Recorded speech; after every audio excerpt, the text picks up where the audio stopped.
Western political thought के इस पहले एपिसोड में आज कुछ बेसिक इन्फॉर्मेशन बताऊंगा। इसे आसान रखने की कोशिश करूंगा कि पॉलिटिकल साइंस के बिल्कुल बिगिनर्स या फिर नॉन पॉल साइंस बैकग्राउंड वाले भी समझ।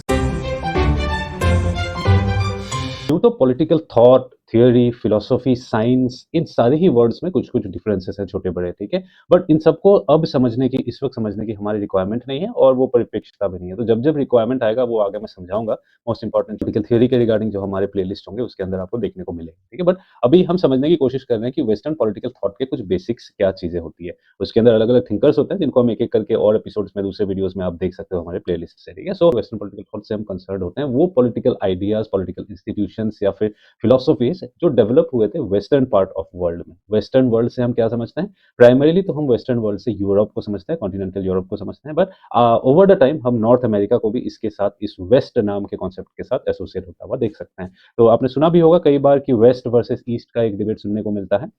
तो इस पे वही है कि जो यूरोप के कंट्रीज़ हैं और जो नॉर्थ अमेरिका है वो वेस्ट के अंदर पड़ जाता है। ठीक है? इस पे हम एक्सप्लोर करने की कोशिश करते हैं फंडामेंटल जो क्वेश्चन्स होते हैं कि पावर क्या है, जस्टिस क्या है, एक आइडियल स्टेट कैसी होनी चाहिए, जस्टिस की परिकल्पना कैसी होनी चाहिए, न्याय की परिकल्पना कैसी होनी चाहिए। तो ये सारी चीज़ें जो है ये वेस्टर्न वर्ल्ड के कुछ फिलोसोफर्स को हम उठा के स्टडी करते हैं और उनके दिए गए आइडियाज़ को फिर हम समझने की कोशिश करते हैं। ऐसा नहीं है कि सिर्फ वेस्ट में ही पॉलिटिकल फिलॉसफी या पॉलिटिकल थॉट डेवलप हुआ था। दूसरे पार्ट्स ऑफ द वर्ल्ड में भी डेवलप हुआ था। इंडिया में एक रोबस्ट पॉलिटिकल थॉट डेवलप हुआ था। जहाँ-जहाँ सिविलाइजेशनल स्टेट्स थे, जहाँ-जहाँ पावरफुल एम्पायर्स थे, हर जगह पॉलिटिकल थॉट या पॉलिटिकल फिलॉसफी डेवलप होने की डेफिनिटली डेवलप हुआ है। चाइना कह लो, इंडिया कह लो। बट ये सिलेबस पॉलिटिकल साइंस का ऐसे डिज़ाइन किया गया हुआ है कि वेस्टर्न पॉलिटिकल थॉट को पहले पढ़ाया जाता है और उसके बाद हम बाकी चीज़ों को देखते हैं। तो हम सीयूईटी, पीजी या यूजीसी नेट एग्ज़ाम के लिए भी वही है, वेस्टर्न पॉलिटिकल थॉट को देखेंगे। क्यों? क्योंकि ये एक फाउंडेशन की तरह काम करता है। इसमें से जो हम कॉन्सेप्ट सीखते हैं, उसको हम अलग-अलग जगहों पे फिर जाके यूज़ भी करते हैं, ठीक है? सो वेस्टर्न पॉलिटिकल थॉट का बेसिक थोड़ा-सा कुछ आज बताऊँगा। तो इसको जो मोटा-मोटा आप देखोगे कि हम डिवाइड कैसे कर सकते हैं, डिस्टिंक्शंस कैसे क्रिएट कर सकते हैं वेस्टर्न पॉलिटिकल थॉट के अंदर। अलग-अलग सोर्सेज़ में अलग-अलग स्कॉलर्स, अलग-अलग राइटर्स आप देखोगे कि different types of classifications, different types of temporal classifications या different types of temporal classification का मतलब है वक़्त के बेसिस पे कई लोग क्लासिफाई करते हैं थिंकर्स को। कई लोग मोटे-मोटे आइडियाज़ के बेसिस पे उनको क्लासिफाई करते हैं, बट मुझे जो ठीक लगता है, मुझे जो कन्वीनिएंट लगता है, मैं वो टाइम के हिसाब से 4 हिस्सों में वेस्टर्न पॉलिटिकल थॉट के थिंकर्स को डिवाइड करना प्रेफ़र करता हूँ, ठीक है? एक तो हम एंशिएंट कह सकते हैं, एंशिएंट वेस्टर्न पॉलिटिकल थॉट जो कि लगभग 5th century before common era यानी कि 5th सेंचुरी बीसी तक चलता हुआ हमें देखने को मिलता है। आगे काफ़ी आगे भी जा सकते हो आप 10th सेंचुरी बीसी से भी शुरू कर सकते हो बट खत्म जो होता है 10th सेंचुरी बीसी से जाते-जाते 5th सेंचुरी तक पहुँचते-पहुँचते जो भी पॉलिटिकल फिलोसोफर्स इस तरफ रहे थे उनको हम एंशिएंट पॉलिटिकल फिलॉसफी के अंदर डाल सकते हैं, ठीक है? अब आगे बढ़ के अगर हम दूसरे कैटेगराइज़ेशन, दूसरे क्लासिफिकेशन को देखें तो हम मिडिएवल की एक बात कर सकते हैं, एक मिडिएवल वेस्टर्न पॉलिटिकल थॉट की भी बात कर सकते हैं, जो कि हम कह सकते हैं कि लगभग वही एंशिएंट के खत्म होने के बाद से ही 15 बीसी से 5th बीसी से लेके 15th सीई कॉमन एरा, ठीक है? 5th 5 बीसी फिर आगे चलता-चलता 4 बीसी, 1 बीसी ऐसे जब आगे बढ़ा उसके बाद, उसके भी फिर 15 सीई तक हम कह सकते हैं आगे जाते हुए मिडिएवल पॉलिटिकल फिलॉसफर्स थे। अब एंशिएंट पॉलिटिकल फिलॉसफी में मोस्टली हम 2 थिंकर्स को ही स्टडी करते हैं, प्लेटो और एरिस्टोटल।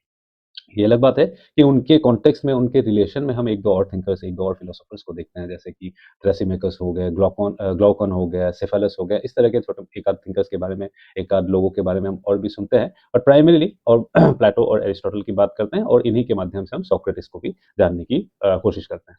और मिडिएवल वेस्टर्न पॉलिटिकल थॉट की अगर बात करें, तो मिडिएवल वेस्टर्न पॉलिटिकल थॉट में हम प्राइमरीली 2 थिंकर्स हैं, सेंट ऑगस्टीन और सेंट एक्विनस, 2 फिलोसोफर्स को सिलेबस में स्टडी किया जाता है।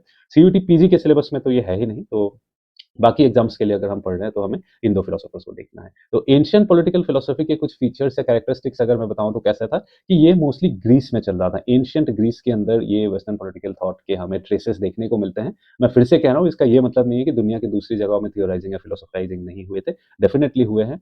बट जो रिकॉर्डेड, जो सामने निकल कर आया और जो सिलेबसेस में ऐड किया गया, उस पे हम प्लेटो और एरिस्टोटल जो कि ग्रीक फिलोसोफर्स हैं, उनको स्टडी करते हैं। एंशिएंट फिलॉसफी इनफैक्ट इंडिया की भी बहुत रिच है, बहुत रिच इंडियन पॉलिटिकल फिलॉसफी है और कई सारी चीज़ें इंटरेस्टिंगली इंडियन पॉलिटिकल फिलॉसफी की हमें सिमिलैरिटीज़ वेस्टर्न पॉलिटिकल फिलॉसफी में देखने को मिलता है। वो हम इंडियन पॉलिटिकल थॉट वाले प्लेलिस्ट से जाके आप लोग इंडिया के बारे में चेक कर सकते हो। तो अब बात आती है कि मिडिएवल फिलॉसफी और तो एंशिएंट फिलॉसफी के कैरेक्टरिस्टिक्स क्या थे? एंशिएंट फिलॉसफी वर्ड मैं बार-बार यूज़ कर रहा हूँ। क्यों? क्योंकि western world mostly philosophical ideas के ऊपर बेसिस थे कि क्या होना चाहिए, क्या एक आइडियल स्टेट होनी चाहिए, परिकल्पनाओं में ज़्यादा चलता था। प्लेटो वहाँ बैठ के कह रहे हैं कि एक आइडियल वर्ल्ड कैसा होना चाहिए।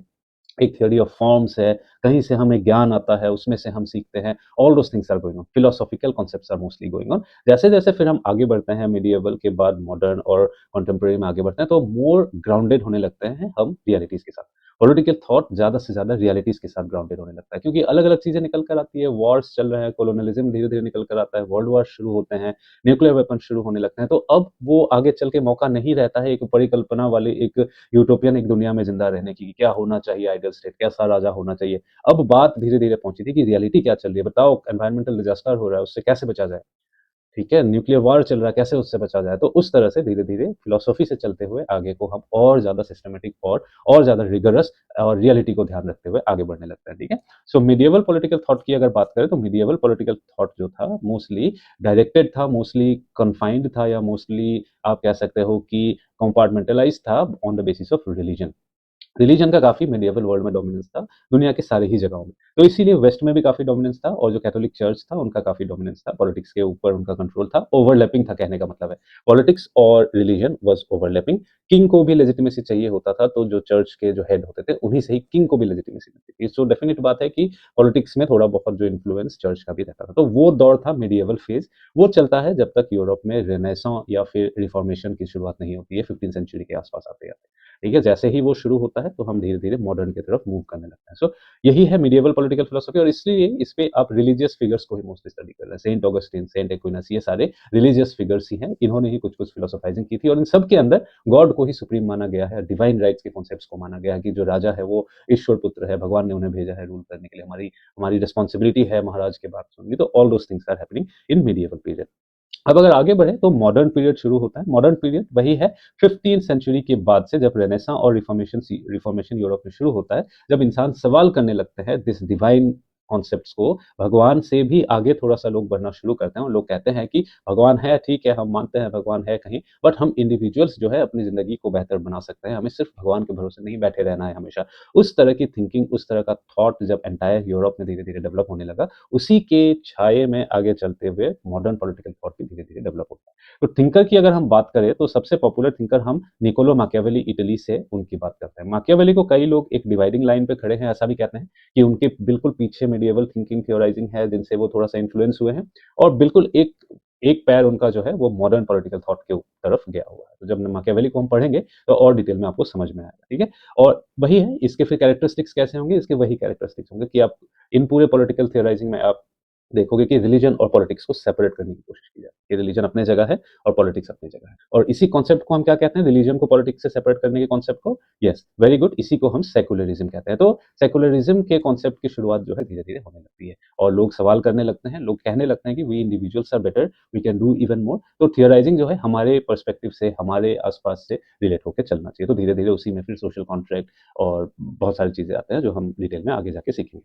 फिर उसी के बाद जब हम 20th सेंचुरी तक पहुँच जाते हैं, तो 20th सेंचुरी के तक पहुँचते-पहुँचते तक हम जो है मॉडर्न पॉलिटिकल थॉट को कंसीडर करते हैं, वेस्टर्न पॉलिटिकल थॉट को, जिसके अंदर सिलेबस के पर्सपेक्टिव से अगर बात करूँ तो Hobbes, Locke, Rousseau, James Mill, Marx Mary Wollstonecraft ये सारे ही लोग आने लगते हैं और इंटरेस्टिंग बात इस पे ये है कि ये फेमिनिस्ट थिंकर्स या फीमेल थिंकर्स का भी इन्वॉल्वमेंट धीरे-धीरे होने लगता है। अगर आप एंशिएंट फिलॉसफी की बात करोगे तो वहाँ फीमेल थिंकर्स आपको बहुत ज़्यादा नहीं दिखते हैं। फीमेल का प्रेज़ेंस आपको बहुत ज़्यादा नहीं दिखता है। क्यों? क्योंकि थियोराइज़िंग हो रही है जिम्नेज़ियम में कोई बैठे हुए हैं, कोई कहीं पार्क में बैठे हुए हैं, स्पोर्ट्स ग्राउंड में बैठे हुए हैं, प्लेटो के साथ, सिफेलस, ट्रैसिमार्कस, सोक्रेटिस के साथ बैठे हुए हैं। ये सारे मर्दों की बातें मोस्टली चल रही थी और जैसे-जैसे 20th सेंचुरी में हम आगे बढ़ते हैं 18th, 19th, 20th सेंचुरी में सवाल पूछना जैसे-जैसे शुरू करते हैं तो हम फीमेल थिंकर्स को भी धीरे-धीरे देखना शुरू करते हैं और फीमेल के बारे में बातें होनी भी शुरू होती है, चाहे वो जेएस मिल हो, चाहे वो मैरी वॉllस्टोनक्रॉफ्ट हो, जो भी हो, ठीक है?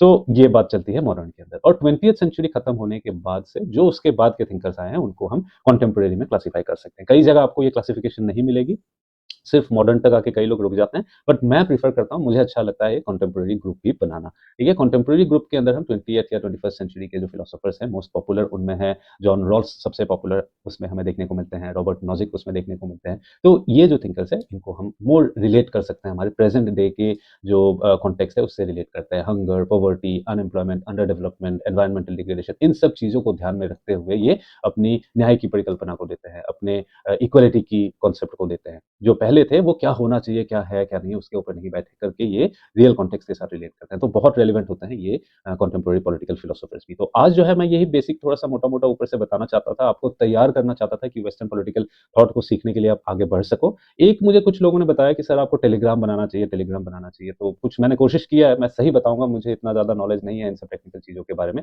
एक बेसिक सीधा-साधा मास्टर हूँ, बच्चे आते थे उनको पढ़ाता जाता था, पिछले 6-7 सालों से पढ़ा रहा हूँ, बच्चे एग्ज़ाम क्लियर कर रहा था, मैं इसी में खुश था, इसी में सैटिस्फाइड था।